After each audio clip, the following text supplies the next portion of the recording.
একমাত্র জনগণের এই বাংলাদেশের অবদান। বাহিরে যে অটো রিক্সাগুলো চলাচল করে বড় গাড়ির চেয়ে সবচেয়ে ছোট গাড়ি সম্মান জাতীয় গাড়ি, কারণ সেটা দিয়ে পরিশ্রম করে এক গরিব অসহায় মধ্যবিত্ত এক পরিবার সেটা দিয়ে এই দেশের উন্নয়ন করে। কারণ রাস্তাঘাটে চলাফেরা করে যে চলাফেরা করতো সেই বর্তমানে অটো গাড়ি চালায়।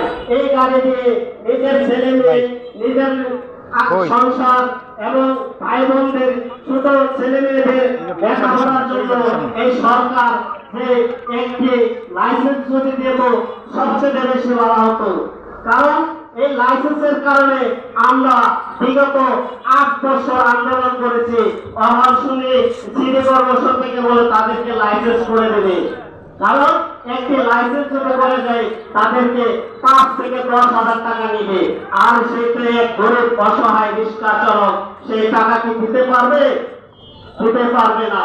কারণ প্রতি মাসে মাসে যদি তাদেরকে টাকা দেয় সেই টাকার ব্যাগ হিসাবে সরকারে নেবে, কিন্তু হাইরোডে চলতে পারবে না।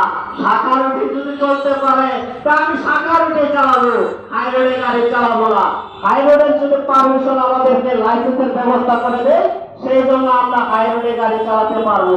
কিন্তু জায়গায় জায়গায় যে অটোগুলাই যে সিলেক্ট নাম্বার দিয়েছে সিটি কর্পোরেশন থেকে সেই করে আমাদের চলার অধিকার আছে, কিন্তু হাই রাস্তার পাশ দিয়ে আমাদেরকে একটি আলাদা অটো রিক্সার জন্য লেন করে দরকার। কারণ সেই লেনের দরকার শুধু অধিকার শুধু বড় গাড়ি না, ছোট গাড়ির অধিকার আছে।